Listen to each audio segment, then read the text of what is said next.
मैं हूं अनूप कुमार और स्वागत है आपका बूस्टर क्लास 2 में। जैसा कि आपको पता है हम लोग हर महीने बूस्टर क्लास चलाते हैं, तो आज हम लोग बूस्टर क्लास 2 स्टार्ट कर रहे हैं। तो चलिए क्लास में चलते हैं।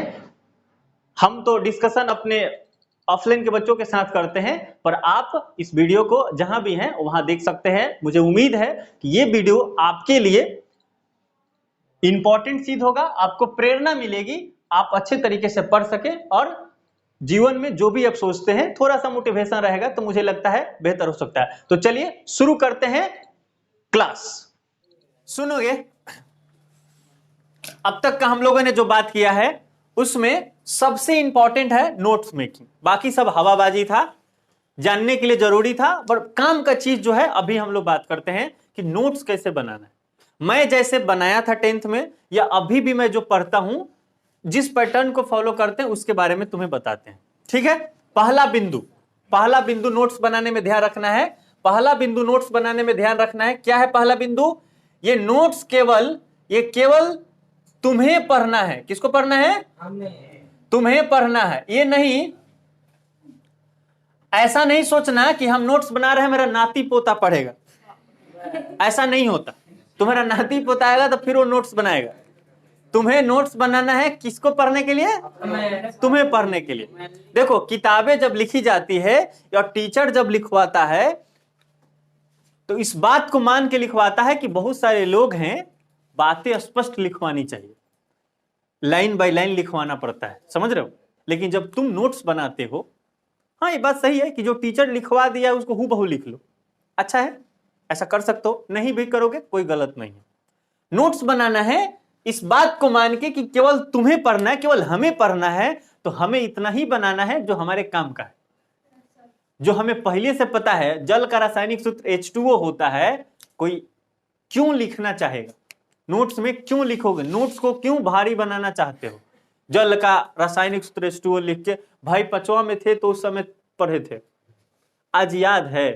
सबसे छोटी सम संख्या 2 होती है, याद है सर, इसको छोड़ दो, है ना।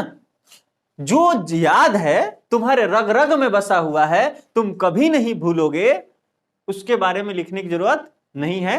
आंसर राइटिंग क्वेश्चन बनाते हो ना जब होमवर्क, उस समय दिया करो, बढ़िया से लिखा करो, जो याद है वो भी डाला करो, बेहतर तरीके से लिखो। लेकिन जब नोट्स मेकिंग की बात आए तो उसमें वही लिखना है जो इंपॉर्टेंट है, बहुत सारा बातें नहीं लिखना है, तथ्यात्मक चीजें लिखनी है, साथ में कुछ कंसेप्ट जो बहुत इंपॉर्टेंट है उस कंसेप्ट को डालना है। कोई दिक्कत? अगर इस बात को आप समझ चुके हो कि इस नोट्स को केवल तुम्हें पढ़ना है, तो आपको, मुझे ये लग रहा है कि आप ये समझ गए होंगे कि हमें नोट्स बनाते समय अपना कुछ टेक्निक्स उपयोग करना पड़ेगा, है ना। और ऐसा नोट्स हो सकता है कि अगर कोई व्यक्ति देखे पढ़ना शुरू करे तो शायद उसे समझ में न आए, फिर वो सोचेगा कि क्या लिखा है ना। जैसे मान लो अगर इंग्लिश का नोट्स बना रहे, मान लो टेंस का, प्रेजेंट इंडेफिनिट टेंस है, तो किताब में पढ़ोगे तो यही लिखा है या टीचर यही लिखवाता है, हालांकि हम तो नहीं लिखवाते। जिस हिंदी वाक्य क्रिया के अंत में ता है, ती है, ते है, ती हूं, ऐसा बहुत कुछ अगर रहता है तो समझा जाता है कि यह प्रेजेंट इंडेफिनिट टेंस में है, पूरा लाइन, है ना। लेकिन अगर नोट्स बनाना है, हम कैसे बनाएंगे? हम केवल इतना लिखेंगे, हिंदी वाक्य क्रिया के अंत में, चाहे सीधा लिखेंगे क्रिया के अंत में ताते ती, बाकी समझ जाएंगे। ताते ती मतलब ता है, ती हूं, ते है, सब हो जाएगा, बस ताते ती होना चाहिए, समझ रहे हो। या उतना बातें पूरा लिख दूंगा, क्रिया के अंत में इतना होगा। अब ये ना लिखेंगे समझा जाएगा, अरे लिख ही रहे हो इंडेफिनिट तो क्या कंटिन्यूअस समझा जाएगा? बोलो, किताब थोड़ी लिख रहे हो सर, नोट्स बना रहे हो, तुम्हें ही पढ़ना है।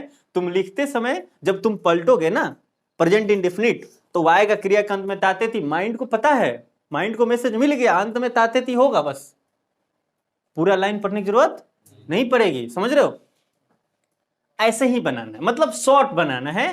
पूरी चैप्टर का 2-3 पेज होना चाहिए जो तुम्हारे लिए इंपॉर्टेंट है, उसको ध्यान में रखकर आप नोट्स बनाओगे। इससे फायदा क्या होगा? मान लो तुम पूरा पोथी बना दोगे तो एग्जाम के समय पढ़ ना पाओगे। और नोट्स बनाते किस लिए हैं? ताकि कम समय में क्विक रिवाइज कर पाए, रैपिड तरीके से। अगर क्विक रिवाइज करना है, कम समय में रिवाइज करना है, नोट्स काम आता है। एग्जाम के दिन ऐसा नहीं होगा कि तुम 12 घंटा पढ़ लो।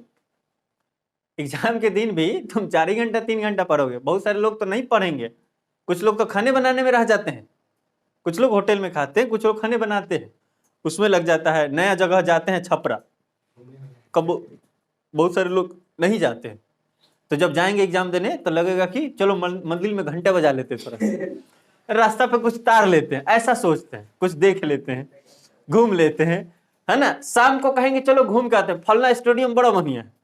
तो ये सब करने में उनका समय जाता है, तो 3 घंटा भी नहीं पढ़ पाते। कोई कोई ऐसा भी होता है। तो तुम बताओ पूरा नोट्स कब पढ़ेंगे? पढ़ पाएंगे? तो नोट्स अगर नोट्स की तरह रहेगा तो ही पढ़ पाएंगे, अगर किताब की तरह रहेगा तो नहीं पढ़ पाएंगे। तो मैं तुम्हें यही बताना चाहता हूं, नोट्स को बड़ा ही शॉर्ट बनाना है और क्विक रिवाइज में काम देगा, ठीक है। और ऐसा भी नहीं बना देना है कि बहुत बातें छोड़ दिए, ये भी गलत है ना। इतना भी नहीं कि पता चले कि बहुत कुछ छूट ही गया। हाँ, छोड़ना वही है जो तुम्हें हमेशा याद रहता है, ठीक है। अब बातें जो नोट्स कर रहे हो तो थोड़ा अच्छा से। अच्छा, इससे फायदा क्या होगा? फायदा ये होगा पेन का नीब बचेगा, कागज भी बचेगा ठीक है। एक पेरेंट्स के साथ हम घर पे गए थे, छोटे क्लास का, 8वां में पढ़ती है।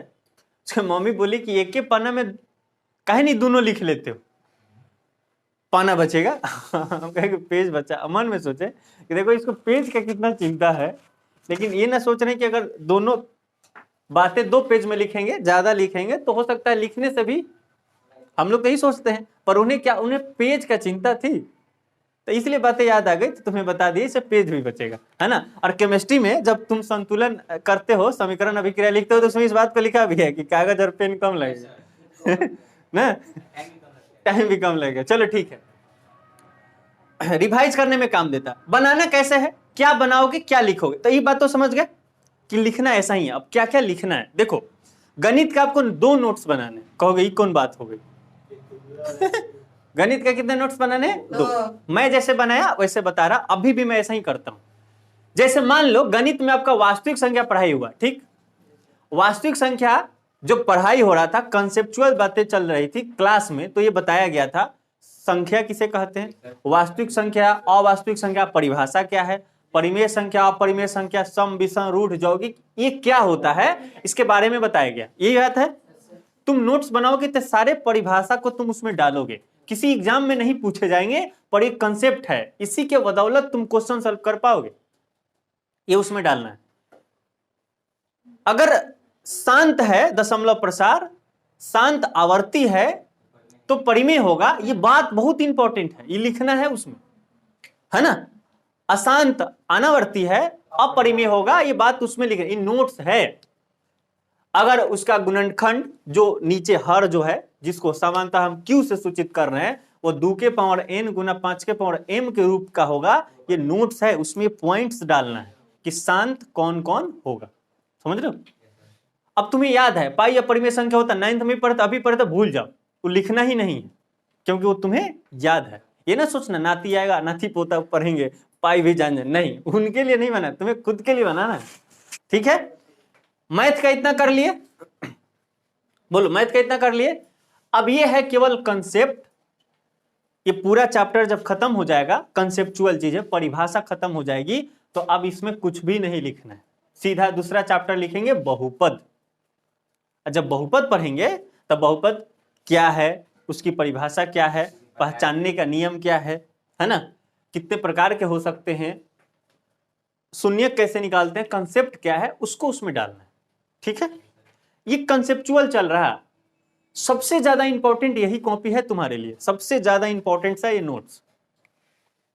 और एक नोट्स बनाना है, देखो बहुत सारे टीचर, सबसे आसान और सबसे घटिया नोट्स बनाने का क्या तरीका है, प्रश्नावली पूरा लिख लो, फेयर कर लो प्रश्नावली, 1.1 का ये, 1.2 का ये, एक भी क्वेश्चन नहीं छूटना चाहिए। करोगे क्या, एग्जाम के दिन पढ़ लोगे सारा, पॉसिबल ही नहीं है। तो अब कंसेप्चुअल तो बना, जानते हो इसमें सबसे डिमेरिट क्या है, टीचर कभी कहता ही नहीं कंसेप्ट का नोट्स बुक बनाना है, कंसेप्ट की बातें नहीं होती, वो सीधे क्या कहते हैं, प्रश्नावली सॉल्व करना है। अरे प्रश्नावली जिस आधार पे सॉल्व हो रहा है उस रूट को तो जानो, वो सॉल्व कैसे हो रहा। तो नोट्स तुम्हारे पास रहेगा, बहुत काम का है वो। किसी दिन तुम पढ़ा भी सकते हो, उसको रिवाइज करो, पढ़ा दो, किसी को समझा दोगे, है ना। उस बेस पे बहुत क्वेश्चन सॉल्व करोगे। नोट्स का जो कंसेप्चुअल चीज है वो जरूरी है, कंसेप्ट का एक अपना बनाओगे, ठीक है। इतना हो गया। नोट्स हिंदी आपको गणित में बस 2 बनाना है, गणित का 2, बाकी सबका एक ही रहेगा। दूसरे नोट्स में क्या बनोगे, समझ में आया? समझ में आया तो बोलो हाँ।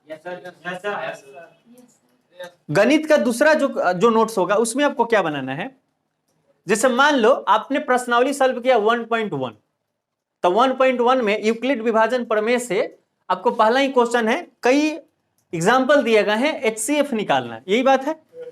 तुम बैठो उसको सॉल्व करने, पूरा चैप्टर पढ़ाई होने के बाद जब मान लो दूसरा चैप्टर पढ़ाई हो रहा है तो तुम पहला चैप्टर का नोट्स बनाओगे, साथ ही नहीं पूरे चैप्टर कवर होने के बाद ही बनाना है ये वाला। हाँ, नोट्स जो कंसेप्चुअल है, वास्तविक संख्या पढ़ाई होगा तो वास्तविक संख्या लिख दोगे, घर पे जाके एक कर सकते हो, ठीक है। बहुपद पढ़ाई हुआ, पहचान का नियम क्या हो लिख सकते हो। पर अगर क्वेश्चन वाला बात आएगी तो पूरे चैप्टर पढ़ाई होने के बाद 1-2 प्रकाशन पढ़ लिए उसके बाद, ठीक है। पहला पॉइंट दिया जो 1.1 है ना, 1.1 देने की जरूरत नहीं है, क्वेश्चन दोगे सीधा, यूक्लिड विभाजन प्रमेय से HCF निकालना, एक क्वेश्चन लिखना है, एक क्वेश्चन सॉल्व करो, सब एक बार प्रैक्टिस हो जाएगा। उसमें जो तुम्हें लग रहा कठिन है, लग रहा है कि अरे तो भागे देने में हमको मेरी फटी पड़ी है, भागे नहीं लग रहा है इसमें ना, तुम्हें लग रहा है कि तनी देखते हैं कि कैसे बनाए थे 3 दिन पहले, इसमें भाग किस चीज से दे। अब तुम्हें भाग देने में परेशानी हो रहा है, तो हो सकता है एग्जाम में अगर वही है, NCERT से आता है वो बहुत क्वेश्चन, हो सकता है वही है, तो तुम्हें एग्जाम में सोचने में टाइम लग जाएगा, याद ना आए कहीं टेंशन में, तो वो जरूरी है तो तुम उसको लिख लो। एक ज्यादा उदार हो, समय है तो 2 लिख लो, 2 से ज्यादा नहीं।